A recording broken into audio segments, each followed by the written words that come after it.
Hey everybody, blessings and happy today. Hope that you are well. I am Letitia and I'm recording from my desk in my room that I call my Serenity Room. I call it Zenden for short for my kids. And this is where I do my writing, recording, creating, and thinking. I record a series which I call Tish Talks because, again, I'm Letitia. And these are talks from discussions from the perspective of me, an almost 42-year-old pro democracy, progressive INFJ empath. And an INFJ is an MBTI personality type, an introverted, intuitive, feeling, judging personality. And I am an intuitive. I am an aspiring writer, poet, aspiring inspirational speaker. That's what I'm hoping to, the skills I'm hoping to develop and get good at and become a better communicator and a better an introvert with the ability to speak to an audience with confidence and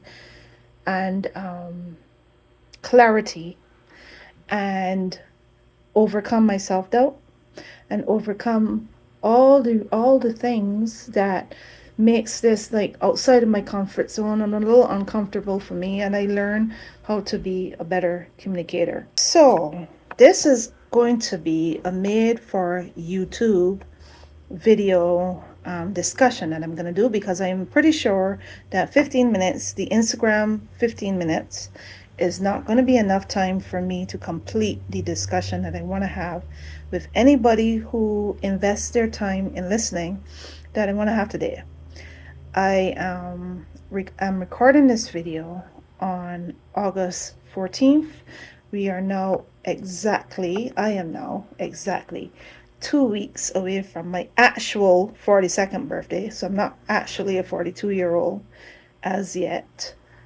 But in 2 weeks from now, I will be celebrating my 42nd birthday, and I will be proud of how far I've come and what I've accomplished and the life that I've lived. And I will move forward working towards my goals, which is to be a better communicator, to build a platform, to find my audience, to find my community, and to share my stories, my understanding of life, to learn about life, learn about living, learn about how things work, and to do it, to discuss a lot of my life lessons and my experiences in front of anybody, in front of any audience, anybody who click on my videos and take the time to actually listen and hear the, the journey of thought and discussion that I would like to take my audience, take my people, take my community on. I don't have a YouTube following as yet. I don't have subscribers as yet. So I'm slowly but surely gonna work on building up this channel. But my main audience for this video will be on Instagram, which means I will have to divide it in parts. But I will record this video with the idea that this is going to be a YouTube video. So I'm not going to try to rush myself to get everything that I want to say out in 15 minutes. So I hope that you would be patient with me, and I hope that you would take the time to go on this journey of thought and discussion with me. So the title of this today's discussion video, today's Tish Talk, is spirituality and politics. And I kind of want to talk about, I want to talk about Christianity. I want to talk about my journey, my spiritual journey, as quickly as I can. Try not to rush myself, but, try not to over talk either. So that's the lessons that I am learning as I practice doing these Tish Talks. I'm learning how to speak more clearly and find a balance between not rushing myself, but not over talking either. So I'm working on it. It's practice, and I've gotten a lot better than I have been, and I appreciate anybody who have been watching me grow for all this time since I've started doing these Tish Talks, since I've started doing these videos, which is about a couple of years now. And, I just want to thank anybody who has been there from the beginning, who still click on my videos and who still appreciate the videos that I put out. Okay, so let's begin the discussion. A couple of days ago, I joined the chat, the live Christians for Kamla, the fundraising live. And that has been the first and only digital fundraising event that I have participated in, or not really necessarily participated in, but I listened in on and I joined. I did not get to see it to the end because it ran really long and I had an appointment the following day and it was past 11 o'clock and I had to go to sleep. I had to make myself go to sleep so that, what I had to do the following day, I would not be tired or not in a good place because I didn't get enough sleep. So I didn't get to finish it. But I have no idea why that is the online fundraising for Kamla. That's the first one that I joined. I don't know why I felt like I wanted to join that one. I think it may be possible that I wanted to hear what the speakers were going to say, because my favorite Christian speakers are progressive Christian speakers. So for me, and in terms of spirituality, I follow accounts of progressive Christians. I have been, even while I was still in that Christian space. And I also follow accounts, deconstructing accounts, and people who are deconstructing from the typical religious system, the church, and the typical religious beliefs. So I'm not 100% sure where exactly I am in my spirituality walk. If I am fully at that place where I know who I am and where I stand, where that's concerned, or if I have some more journey growing and walking and learning and listening and studying and thinking and conceptualizing and observing and observing to do. I don't know. But at the moment, I call myself in terms of my spiritual walk, an agnostic. And I learned that word after I had already decided where I was. When I had decided where I was in my spirituality, I expressed it in the simplest words. I said, you know what? At this point, I don't care. I don't care what we call God. I don't care what his name is. I don't care, I don't care what his name is, and all I want to do is love. That's it. All I want to do is love. I want to love and I want to live. I want to love people without any judgment of who deserves my love or who deserves to be loved or who deserves to have the opportunity to love. I want to strip the rules out of my life. I want to strip the limitations and the box, and it's only after I heard somebody, that a podcaster that I was listening to, describe herself as an agnostic and then describe what an agnostic is. And I thought to myself, that sounds like where I'm at. That is where I'm at as in terms of my spiritual belief, in terms of where I am spiritually. That sounds like exactly what I decided that I was all about. So here's what the dictionary description of agnostic is: a person who holds the view that any ultimate reality, such as God, is unknown and probably unknowable.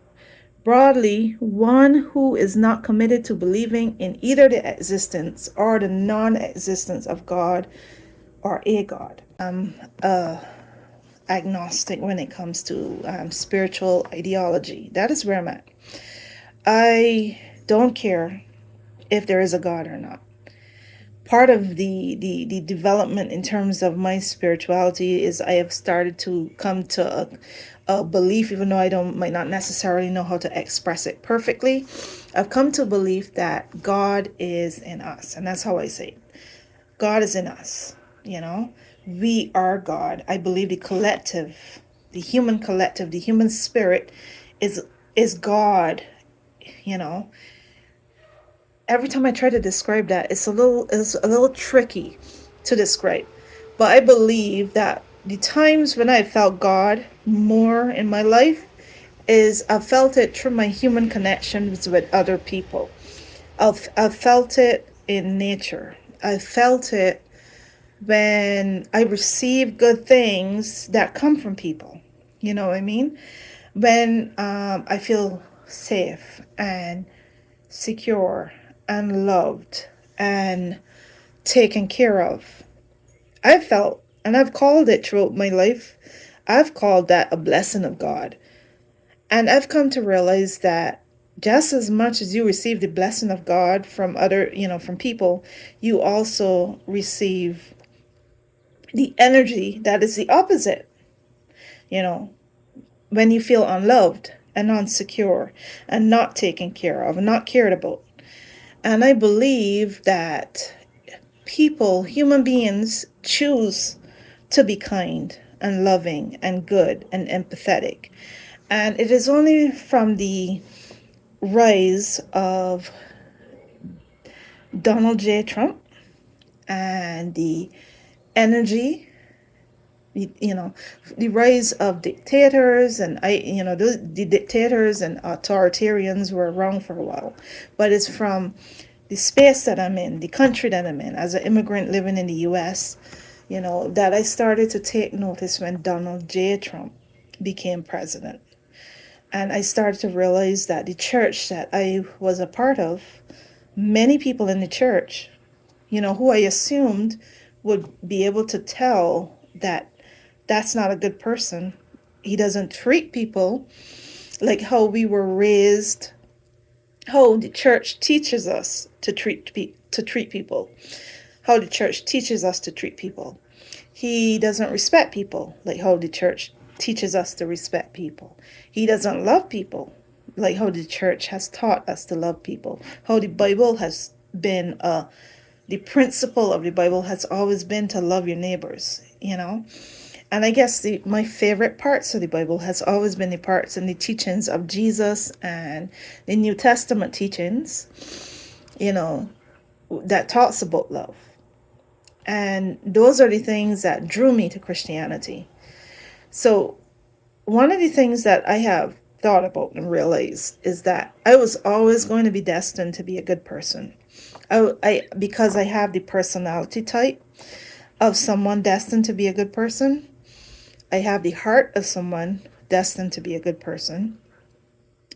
And just in case you notice that I might be talking a little funny, that's because I need to go to the dentist. I don't know if you noticed that or if it's only me, but I'm having difficulty to get my words out clearly because one of my teeth are loose and it is getting in my way and making it a little hard for me to talk.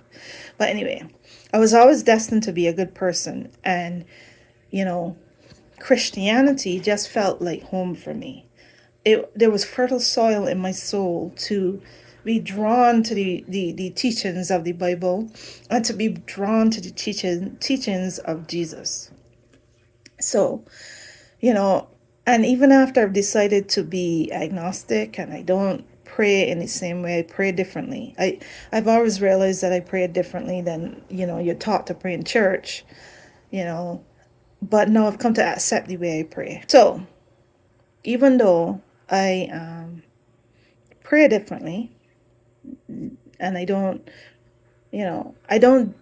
do the things that I was taught to do, like read my Bible every day, morning, noon, and night, and I don't go to church, and I don't get down on my knees, and I don't pray with my hands clasped, and I don't do a lot of the things that we were taught to do.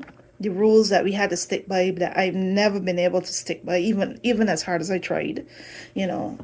It's only like starting to become a little bit more comfortable in my skin, comfortable with who I am after leaving church for a while and starting to come to a conclusion of my version of spirituality and how I feel close to God, which I felt close to God in nature, and it has evolved to feeling close to God by loving myself. That is how I feel close to God, because I believe that, again, I don't know if people will consider this blasphemy. I don't know if there's better ways to express it, but I believe that I am God, and I believe that we are all God, because God is love.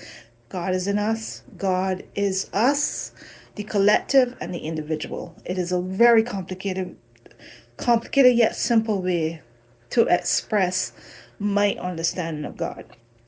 So as I've learned to love nature and the planet that we live on and love myself, that is the closest that I've ever felt to God. My church experience was a disconnection from God, because it was a connection to religion and a disconnection from God, feeling a relationship with God on my own and loving myself and loving how I pray and loving my understanding of God and loving the world as I see it with my spiritual lens, you know, and loving other people without rules. They don't have to be anything. Just love them, you know. Just love them for who they are. So yeah, I was really surprised that the church that I go to, I was surprised that fellow Christians, American Christians, especially white ones. I was going to a white church when Trump was running for president, and I was shocked. I learned after, because I never used to pay attention to politics. I learned after how many white evangelicals supported Trump. A majority, if not all of them, And that was shocking to me, because to me, it was obvious that this was not a good person. It wasn't hard to tell that this was not a good person.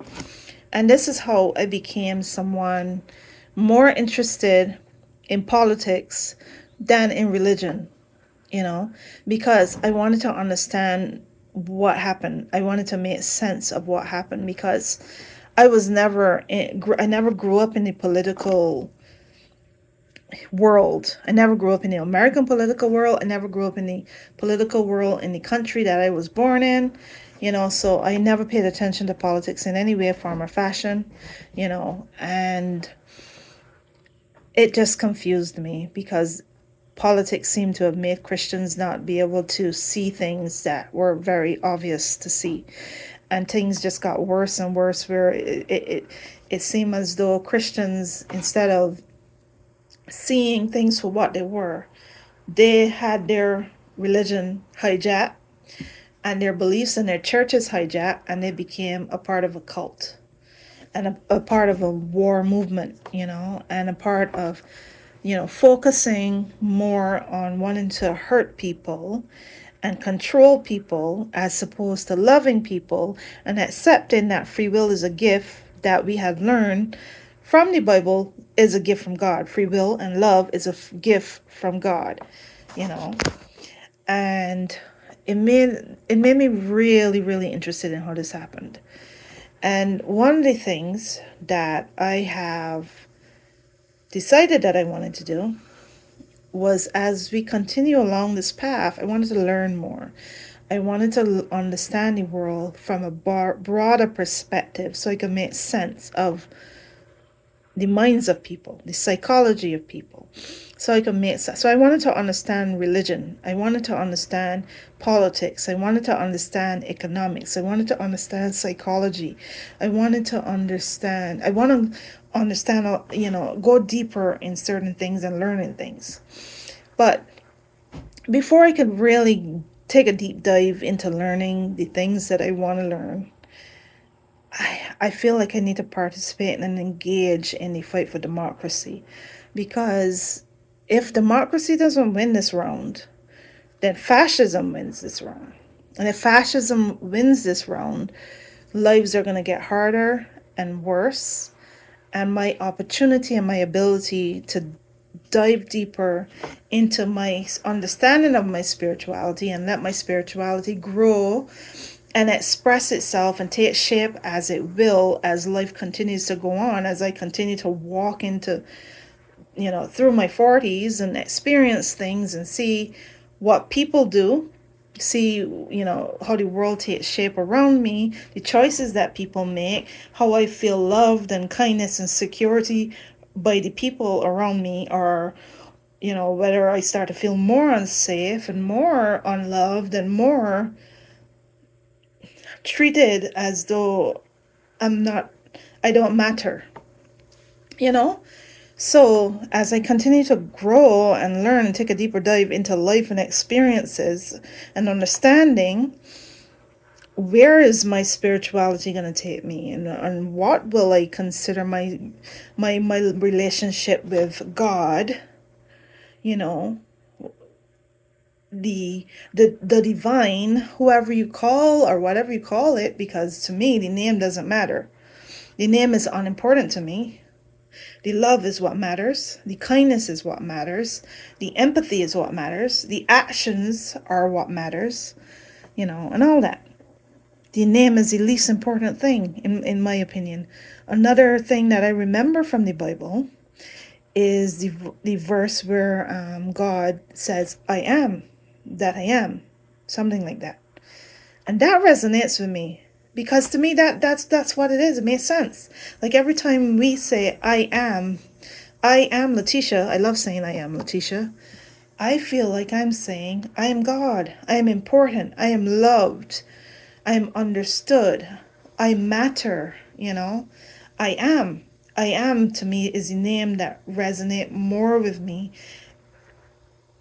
more than any other name of the divine, of God, of the source, of spirit, whatever we call it, you know.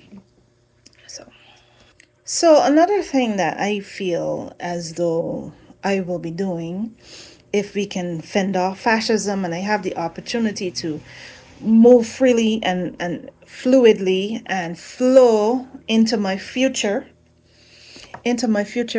without, you know, fascism hovering over me and feeling unsafe and unloved, if I can move into the future with my free will and my freedom and, like I said, flow and be, then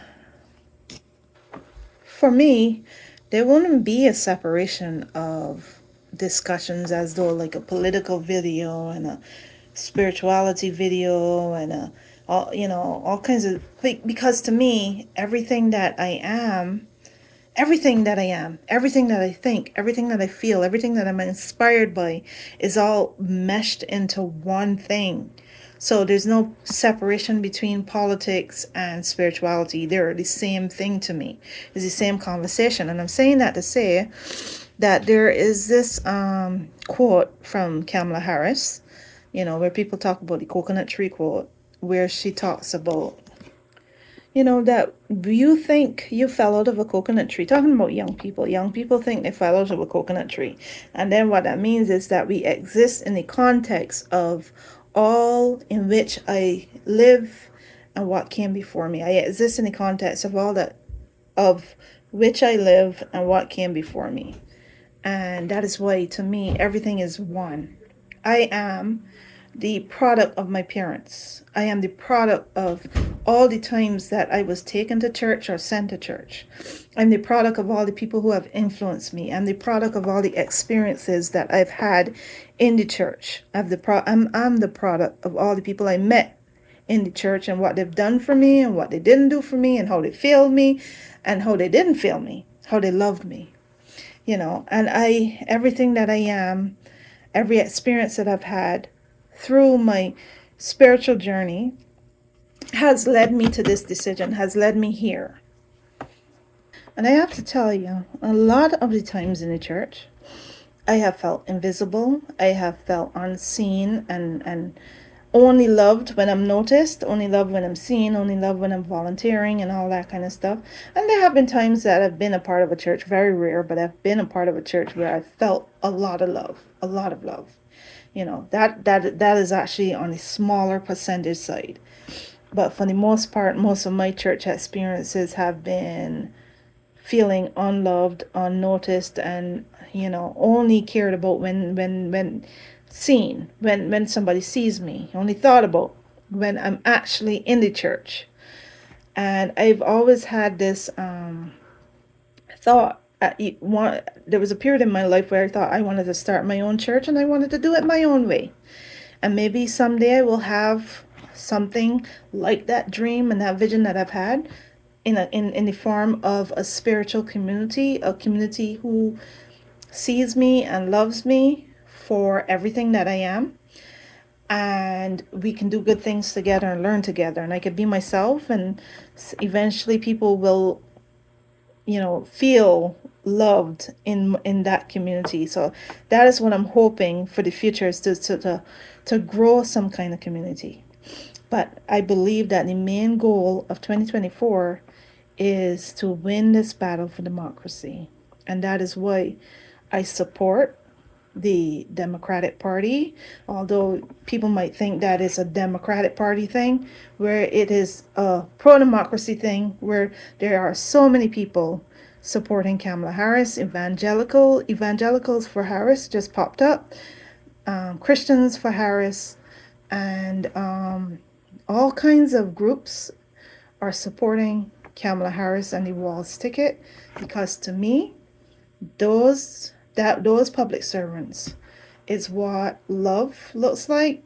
It is what, to me, democracy is love, God is love, and politics done in the right way is love. And that is why I'm going to do something weird, which is I'm going to try to bring love to politics if it's possible. I'm going to try to be, as an introvert, do something totally outside my comfort zone, which is to talk about politics right now as a layman, but eventually maybe as a veteran with a full, broader understanding of it.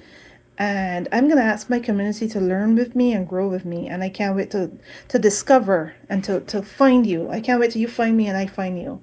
Thank you for watching this video, and blessings. I hope you enjoyed that discussion. I look forward to having more discussions like these. Blessings and love, peace, light, truth, and good stuff. Positive vibes. Love you.